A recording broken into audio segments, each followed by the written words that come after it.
میں بدنام گلیوں کی طوائف تھی۔ یہاں کا رواج تھا جو طوائف پیٹ سے ہوتی اسے پورے 9 ماہ قید میں رکھا جاتا۔ اگر وہ بیٹا پیدا کرتی تو اسے آزاد کر دیتے اور بیٹی ہوتی تو دونوں کو مار ڈالتے۔ میں جب پیٹ سے ہوئی تو ایک عورت تہجد کے وقت میرے پاس آئی۔ تم غلطی سے بھی بیٹا نہ ہونے دینا، یہ لوگ تمہیں آزاد کر دیں گے۔ میں حیران تھی وہ عورت ایسا کیوں کہتی ہے۔ جب میں نے بیٹا جنا تو آزاد ہوتے ہی میری چیخ نکل گئی۔ میں نے ہوش سنبھالا تو اپنے آپ کو ان گلیوں میں پایا جہاں کے بارے میں شریف اور عزت دار لوگ بات کرنا بھی پسند نہیں کرتے۔ مجھے میرا اصلی نام کیا تھا مجھے یہ تک معلوم نہیں تھا۔ ہر کوئی مجھے اپنے من پسند نام سے پکار لیتا تھا۔ کوٹھے کی مالکن مجھے کسی اور نام سے پکارتی تھی، وہاں کام کرنے والی لڑکیاں کسی اور نام سے، جبکہ وہاں آنے والے مرد مجھے اپنی مرضی کے ناموں سے پکارتے تھے۔ میں نے بچپن سے ہی رقص کرنا سیکھ لیا تھا اور اس لیے جب میں 12 سے 14 سال کی تھی تب سے ہی میں رات کو محفل میں رقص کرنے لگی تھی۔ نہ جانے کتنے ہی لوگ میرے رقص کے دیوانے تھے۔ کچھ تو میری عمر کم تھی اور کچھ مجھ میں لچک بھی بہت تھی، اور اس طرح میں ایک ماہر رقاصہ بنتی چلی گئی۔ وقت گزرتا رہا اور اس کے ساتھ ساتھ میری خوبصورتی کے بھی چرچے ہونے لگے۔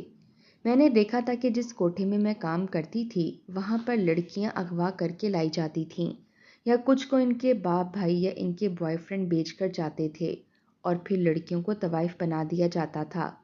میں نے ایک دو دفعہ کوٹھے کی مالکن سے پوچھا بھی کہ میں کہاں سے آئی تھی، لیکن اس نے مجھے کچھ نہیں بتایا، اور مجھے بھی اس بات سے فرق نہیں پڑتا تھا کیونکہ میری پہچان یہی تھی کہ میں ایک طوائف تھی، اور بس اس سے زیادہ میری کوئی پہچان نہیں تھی۔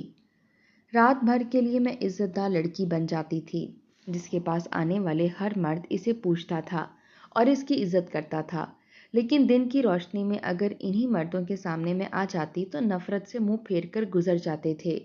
اور اس حقیقت سے تو میں نے بہت ہی بچپن سے سمجھوتا کر لیا تھا کہ ہم جیسے لوگوں کو صرف رات کے اندھیرے میں عزت ملتی ہے، اور جس نے بچپن سے ہی عزت نہ دیکھی ہو، پیار نہ دیکھا ہو، اسے کیا پرواہ کہ پیار کیا ہوتا ہے۔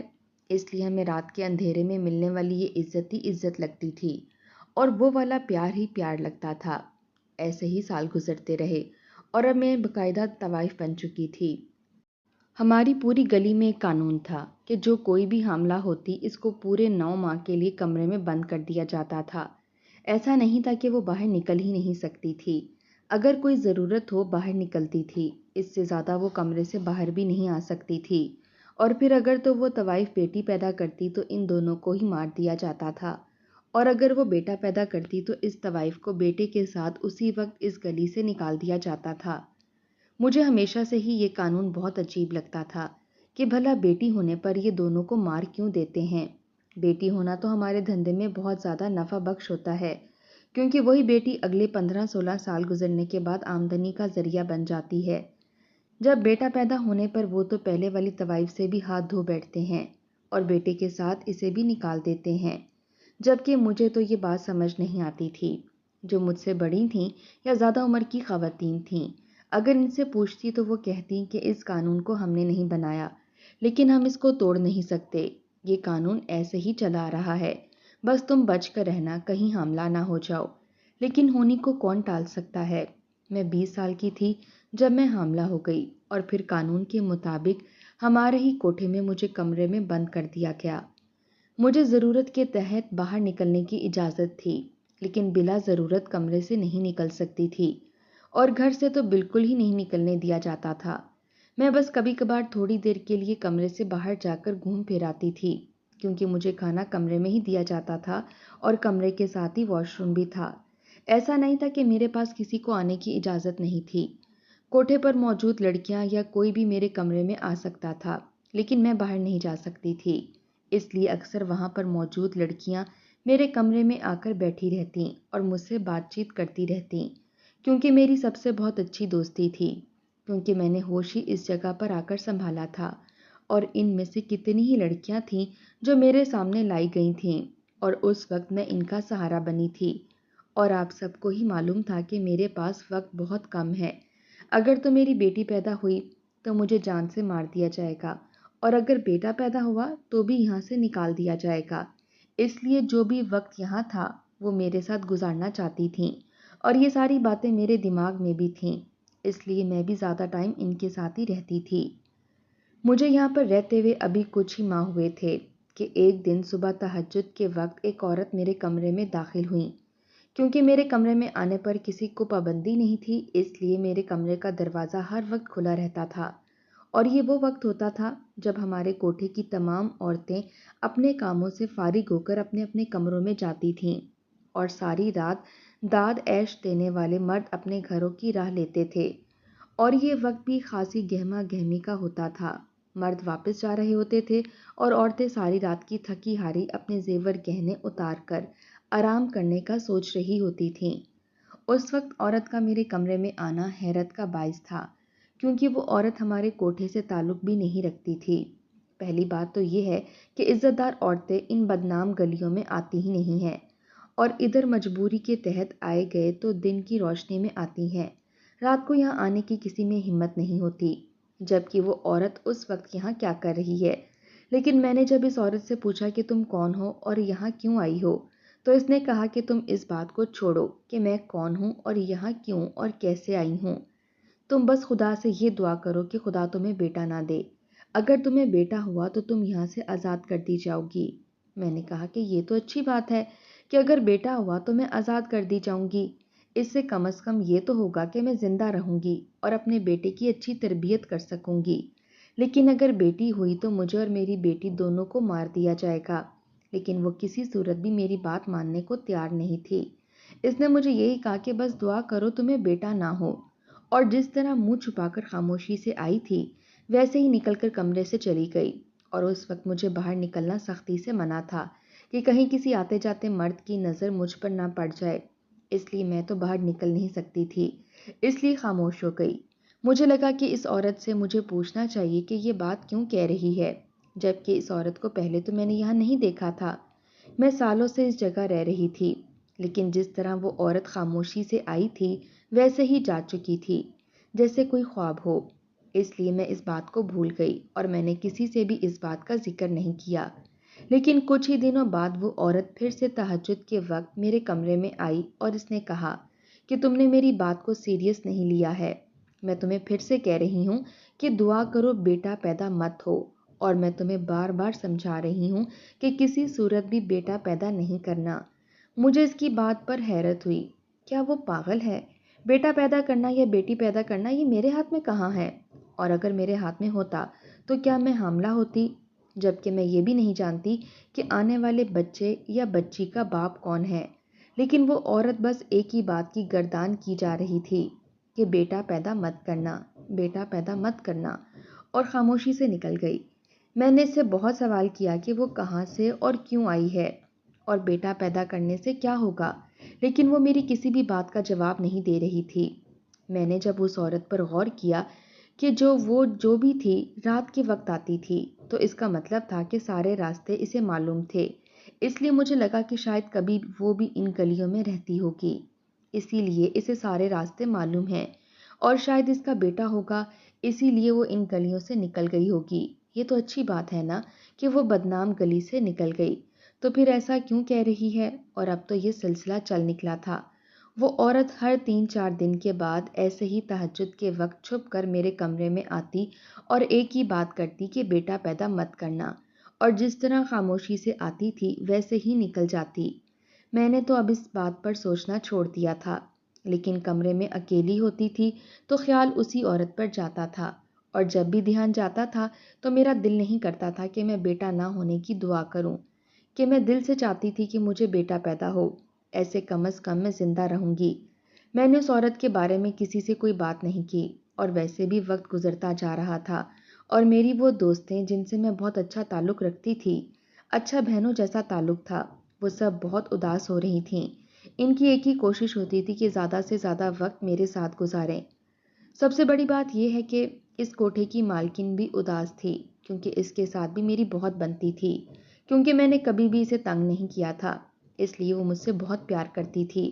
لیکن وہ بھی جانتی تھی کہ میرے پاس وقت کم ہے، اور جیسے ہی میری ڈیلیوری ہوگی یا تو مجھے یہ دنیا چھوڑنی پڑے گی یا پھر یہ گلیاں، اور میں کبھی نہیں مل سکوں گی۔ لیکن گزرتے وقت کو تو کوئی نہیں روک سکتا، وقت کا کام ہے گزرنا، اور ایسے ہی وہ وقت گزرتا جا رہا تھا۔ ہر گزرتا دن مجھے ان سے دور لیتا جا رہا تھا، اور ان گلیوں میں میرے بچپن، لڑکپن اور جوانی بھی گزری تھی، اور ان گلیوں کے علاوہ میں نے دنیا دیکھی ہی نہیں تھی۔ مجھے ان گلیوں سے جانا تھا۔ اب مجھے اس عورت کی بات کسی حد تک ٹھیک لگنے لگی تھی کہ اگر مجھے بیٹا ہوا تو میں بیٹا لے کر جاؤں گی کہاں؟ میں تو یہاں کسی کو جانتی تک نہیں، اور دوسری بات یہ کہ بیٹی ہوئی تو بھی مجھے مرنا پڑے گا، جبکہ آگے کنواں پیچھے کھائی والا حساب تھا، اور یہی سوچ اور فکر نے مجھے بہت زیادہ بیمار کر دیا تھا۔ آخر کار وہ وقت بھی آ گیا جب میرے مستقبل کی زندگی کا فیصلہ ہونا تھا، اور اللہ نے مجھے بیٹے سے نوازا۔ بیٹا پیدا ہونے کی مجھے خوشی اس لیے تھی کہ اب میں زندہ رہوں گی۔ بیٹا بھی بہت خوبصورت تھا۔ بیٹا پیدا ہونے کے بعد کوٹھے کی مالکن نے مجھے کہا کہ تمہیں یہاں سے جانا ہوگا، اور یہ بات تو مجھے پہلے سے معلوم تھی، لیکن میں نے ان سے درخواست کی کہ صرف آج کی رات مجھے یہاں رہنے دیں، کیونکہ میں سب سے ملنا چاہتی تھی، سب کے ساتھ وقت گزارنا چاہتی تھی۔ انہوں نے مجھ پر مہربانی کی، مجھے اجازت دے دی۔ رات میرے لیے بہت عجیب تھی کہ اس رات ہمارے کوٹھے کا دروازہ نہیں کھولا گیا، کسی مہمان کو خوش آمدید نہیں کہا گیا، بلکہ وہ رات وہاں کی تمام لڑکیوں نے میرے نام کر دی۔ وہ ساری رات ہم لوگوں نے بیٹھ کر باتیں کی، اور جیسے جیسے صبح قریب آتی جا رہی تھی مجھے یوں لگ رہا تھا جیسے میری جان نکل رہی ہو۔ مجھے بھی یہاں سے جانا تھا۔ فجر کے بعد میں نے اپنا اور اپنے بیٹے کا کچھ سامان اٹھایا اور اس کوٹھے سے باہر نکل آئی۔ اس سے پہلے میں جب بھی یہاں سے باہر گئی تھی تو گاڑی میں ہی گئی تھی، اور باہر جانا تو کسی پارٹی میں ہوتا تھا یا پارلر جانے کے لیے ہوتا تھا، لیکن آج یہاں سے اکیلے باہر جا رہی تھی۔ لیکن یہ قدم تو مجھے اٹھانا ہی تھا۔ بیٹے کو لے کر ان گلیوں سے نکلی، بار بار پیچھے مڑ کر دیکھ رہی تھی، لیکن واپسی کا کوئی راستہ نہیں تھا، اور مجھے رہ رہ کر وہ عورت یاد آ رہی تھی جس نے مجھے کہا تھا کہ دعا کرو تمہیں بیٹا نہ ہو۔ وہ شاید ٹھیک ہی کہہ رہی تھی کہ بیٹی ہوتی تو ایک دفعہ ہم دونوں ماں بیٹی مر جاتی، لیکن اب مجھے پل پل مرنا پڑ رہا تھا، کیونکہ مجھے نہیں پتا تھا کہ میں کہاں جاؤں گی۔ ایک چھوٹی سی ننھی سی جان کی ذمہ داری مجھ پر آ گئی تھی، اور میرے سر پر چھت بھی نہیں تھی۔ شاید اس عورت کے ساتھ بھی یہی ہوا ہوگا، اس لیے وہ مجھے کہہ رہی تھی کہ بیٹا نہ ہونے کی دعا کر، لیکن جو ہونا تھا وہ ہو چکا تھا۔ وہاں سے نکلنے کے بعد میں چلتی رہی، لیکن میری طبیعت ٹھیک نہیں تھی کہ میں زیادہ چل سکوں، اس لیے سڑک پر بیٹھ گئی، کیونکہ میری منزل تو کوئی تھی نہیں کہ میں کہیں جاتی۔ تھوڑی دیر بعد ہی میرے پاس گاڑی آ کر رکی، اور اس میں بیٹھے ہوئے آدمی نے مجھ سے پوچھا کہ آپ کو کہیں جانا ہے؟ میں نے اسے کہا کہ مجھے کہیں نہیں جانا، لیکن اس نے کہا کہ یہ سڑک بہت خطرناک ہے، بالکل سنسان رہتی ہے، یہاں ڈاکوؤں کا راج ہے، اس لیے آپ یہاں سے چلیں، میرے ساتھ جہاں کہیں گی میں آپ کو چھوڑ دوں گا۔ میں خاموشی سے اس کی گاڑی میں بیٹھ گئی اور اسے کہا کہ مجھے کسی بھی دارالامان میں چھوڑ دو۔ اس نے مجھے اس بات پر کچھ بھی نہیں کہا۔ میں اپنے بیٹے کے ساتھ مصروف تھی کہ مجھے یوں لگا کہ جیسے اس شخص کے ہاتھ میں کچھ تھا جو اس نے میری ناک پر لگایا، اور اس کے بعد مجھے کچھ ہوش نہیں رہا، اور جب مجھے ہوش آیا تو میری دنیا لٹ چکی تھی، کیونکہ میرا بیٹا میرے پاس نہیں تھا اور میں ایک تہہ خانے میں بند تھی۔ تہہ خانہ اس لیے کہ جب میں کمرے کا دروازہ کھول کر باہر نکلی تو وہاں صرف سیڑھیاں تھیں جو اوپر جا رہی تھیں، اور اس کے ساتھ دروازہ لگا تھا جو کہ باہر سے بند تھا۔ میں نے دروازہ بجایا لیکن کسی نے بھی دروازہ نہیں کھولا۔ آوازیں دی تھیں لیکن سب بے سود، اور دوسرا بیٹے کا غم مجھے کھائے جا رہا تھا۔ مجھے اپنی پرواہ نہیں تھی، کیونکہ میں کون سا کوئی عزت دار لڑکی تھی جسے عزت لوٹنے کا خوف ہوتا، لیکن جس کی وجہ سے میں اپنے ٹھکانے سے نکالی گئی تھی وہ بھی میرے پاس نہیں رہا تھا۔ کچھ دیر بعد دروازہ کھلا تو دروازے پر جسے میں نے دیکھا، اسے دیکھ کر یوں لگا کہ جیسے کمرے کی چھت میرے سر پر گر گئی ہو۔ دروازے پر وہی خاتون کھڑی تھیں جو میرے پاس تہجد کے وقت آیا کرتی تھی۔ اس نے مجھے کہا تھا، منع کیا تھا کہ نہ بیٹا پیدا کرنا، کر لیا نا بیٹا، اب بھگتو۔ میں نے اسے کہا کہ مجھے میرا بیٹا دو بس، تم جو چاہتی ہو میں وہ کر دوں گی، مجھے میرا بیٹا دو۔ اس نے مجھے اشارہ کیا کہ میں اس کے پیچھے آؤں۔ آگے چلنے لگی، میں اس کے پیچھے جانے لگی۔ کمرے میں میرا بیٹا سویا ہوا تھا۔ اس نے کہا کہ وہ تمہارا بیٹا ہے، جاؤ اپنے بیٹے کو اٹھا لو۔ میں تو دیوانہ وار بھاگتی ہوئی بیٹے کے پاس گئی، اس کو اٹھا کر چومنے لگی۔ میں بھول گئی تھی کہ میرے پیچھے خاتون کھڑی ہے اور مجھے اس سے سوال کرنا ہے، لیکن جب تھوڑی دیر بعد مجھے ہوش آیا اور میں نے پلٹ کر دیکھا تو وہاں کوئی بھی نہیں تھا۔ میں اپنے بیٹے کو اٹھا کر باہر نکلی تو وہ ایک چھوٹا سا مکان تھا، اور اس مکان میں میرے علاوہ کوئی بھی نہیں تھا۔ وہ عورت کہیں نہیں تھی۔ مکان کی دیواریں اتنی اونچی تھیں کہ انہیں پھلانگ کر گھر کے باہر نکل نہیں سکتی تھی۔ مین گیٹ بھی کافی مضبوط تھا، وہ باہر سے بند تھا اور مکان چھوٹا سا تھا، ایک کمرہ، ایک کچن، باتھ روم اور بس، اور اس کے علاوہ اس مکان میں کچھ نہیں تھا۔ مجھے حیرت ہوئی کہ وہ عورت کون تھی اور وہ مرد مجھے یہاں کیوں لایا، اس عورت نے مجھے کیوں نکالا، اور پھر وہ مرد کون تھا جس نے مجھے بے ہوش کیا تھا اور یہاں لے کر آیا۔ لیکن صرف ایک بات کی تسلی تھی کہ وہ جو کوئی بھی ہے جس نے مجھے اغوا کیا ہے، وہ کم از کم ہم دونوں کو نقصان نہیں پہنچانا چاہتا، ورنہ اب تک یقیناً مجھے اور میرے بیٹے کو مار سکتا تھا۔ میرا جب تھوڑا سا دماغ جگہ پر آیا تو میں نے پورے گھر کو دیکھا۔ کمرے کی الماری میں میرے بچے کی اور میری ضرورت کی تقریباً ساری چیزیں پڑی تھیں، اور کچن میں کھانے پینے کا سامان پڑا ہوا تھا، یعنی کہ مجھے فوری طور پر کوئی خطرہ لاحق نہیں تھا۔ جو وہاں سے نکلتے ہوئے پریشان ہو رہی تھی کہ میں کہاں جاؤں گی، بچے کو لے کر کہاں جا کر رہوں گی، وہ مسئلہ تو قدرت نے پہلے ہی حل کر دیا تھا، لیکن مجھے یہاں کون اور کیوں لے کر آیا یہ جاننا ابھی باقی تھا۔ مجھے یہاں رہتے ہوئے 2 ہفتے ہو چکے تھے، اور ان 2 ہفتوں میں اس گھر میں کوئی بھی نہیں آیا تھا، صرف میں اور میرا بیٹا، ہم دونوں ہی رہتے تھے۔ چیزوں کی مجھے کوئی پرواہ نہیں تھی، کیونکہ وہاں ضرورت کی ہر چیز موجود تھی، اور کچن میں ہر قسم کے کھانا پینے کا سامان موجود تھا۔ لیکن انسان تنہائی سے تنگ آ جاتا ہے، میں کب تک یہاں تنہا رہتی؟ میں یہاں سے نکلنے کے راستے تلاش کر رہی تھی، لیکن اس کے باوجود قیدی تھی۔ بات کرنے کے لیے میرے پاس ایک میرا بیٹا تھا جو کہ میری بات کا جواب نہیں دے سکتا تھا۔ 1 مہینے بعد تو میرے پاس کھانے پینے کا سامان ختم ہونے کے قریب تھا، یہاں تک کہ بچے کے کپڑے اور اس کی ضرورت کی چیزیں بھی ختم ہونے کے قریب تھیں کہ رات گئے مجھے یوں محسوس ہوا کہ باہر کا دروازہ کھلا ہو، اور مزے کی بات وہ بھی تہجد کا وقت تھا۔ میں بھی یہی سوچ رہی تھی کہ مجھے باہر جانا چاہیے یا نہیں، کہ میرے کمرے کا دروازہ کھلا، کیونکہ میں ہمیشہ سے لائٹ آن کر کے سوتی تھی، اس لیے میں نے دروازے کی طرف دیکھا تو وہی عورت دروازے پر کھڑی تھی۔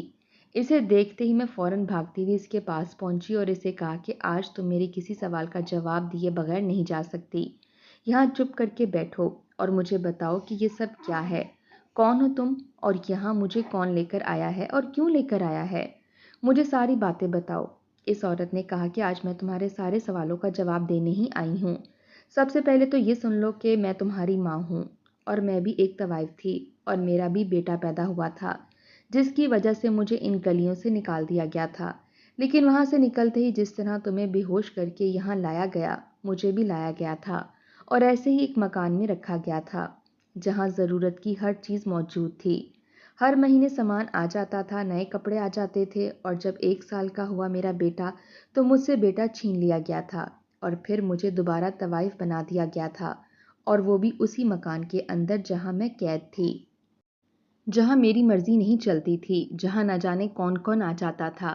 میں پھر حاملہ ہوئی تو تم پیدا ہوئی، تمہاری پیدائش کے بعد ہی یہی کیا گیا تھا، 1 2 3 مہینے تک کوئی نہیں آیا تھا، لیکن اس کے بعد جب تم 2 سے 3 سال کی ہوئی تو تمہیں بھی چھین لیا گیا اور تمہیں کوٹھے پر بٹھا دیا گیا۔ لیکن میرا بیٹا، یہ مجھے بعد میں معلوم ہوا کہ ہر کوٹھے پر آنے جانے والوں کا حساب رکھا جاتا ہے، اور ان کا باقاعدہ DNA رکھا جاتا ہے۔ جو بیٹے پیدا ہوتے ہیں ان کا DNA ٹیسٹ کروایا جاتا ہے، اور پھر اگر تو وہ کسی امیر باپ کے بیٹے کا ہو تو باپ کو بلیک میل کر کے ان سے پیسے نکلوا لیے جاتے ہیں، اور ان کے باپ بہت امیر نہ ہو تو ان بچوں کو یا تو بھیک مانگنے پر لگا دیا جاتا ہے یا پھر ان سے مزدوری کروائی جاتی ہے، یعنی ہر طرح سے فائدہ اٹھانے کا ہے۔ میں نے کہا کہ اگر انہوں نے یہی سب کرنا ہوتا ہے تو یہ ڈرامہ کیوں کیا جاتا ہے کہ بیٹی پیدا ہوگی تو ماں بیٹی کو مار دیں گے اور بیٹا پیدا ہوگا تو وہاں سے نکال دیں گے۔ اس نے کہا کہ یہ قانون جب میں نئی نئی اس دنیا میں گئی تھی تب بنا تھا، کیونکہ وہاں پر اس سے پہلے ایسا قانون نہیں تھا، وہاں جس عورت کی بیٹی ہوتی تھی اسے بھی وہاں طوائف بنا دیا جاتا تھا، لیکن ایک باپ نے اپنی سگی بیٹی جو کہ طوائف بن چکی تھی اس کے ساتھ رات گزار لی تھی، کبھی کوئی بھائی اپنی بہن کے ساتھ تو کبھی بیٹا ماں کے ساتھ، اور بعد میں یہ قانون بنایا گیا۔ اور تمہیں ایک بات بتاؤں کہ آج تک وہاں پر جن عورتوں کو قید کیا جاتا ہے ان میں سے کسی کی بیٹی پیدا نہیں ہوئی، سب کے بیٹے پیدا ہوتے ہیں، اور ان کو جب وہاں سے نکال دیا جاتا ہے تو اس کے بعد ان کے ساتھ یہی ہوتا ہے جو تمہارے ساتھ ہوا، جو میرے ساتھ ہوا، لیکن ماں نے خود ہی مجھے کہا کہ تمہارے ساتھ وہ نہیں ہوگا جو میرے ساتھ ہوا۔ میں کیونکہ بوڑھی ہو گئی ہوں اس لیے مجھے آنے جانے کی ہر جگہ آزادی ہے، میں تمہیں عزت دے سکتی ہوں، یہاں سے نکال کر ایک بستی میں پہنچا دوں گی۔ وہاں تمہیں خود ہی اپنے لیے کام ڈھونڈنا ہوگا اور اپنے بیٹے کی پرورش کرنی ہوگی۔ مجھے یہ بات منظور تھی، اس لیے ماں کی مدد سے وہاں سے بھاگ گئی اور غریبوں کی بستی میں غریب عورت بن کر رہنے لگی۔ میں جس کے حسن کے کبھی چرچے ہوتے تھے، اب لوگوں کے گھروں میں کام کرتی تھی اور بیٹے کو پالتی تھی، کیونکہ نہ ہی میں کوئی نئی طوائف جنم دینا چاہتی تھی اور نہ ہی اپنے بیٹے کو بھیک مانگنے پر مجبور کرنا چاہتی تھی۔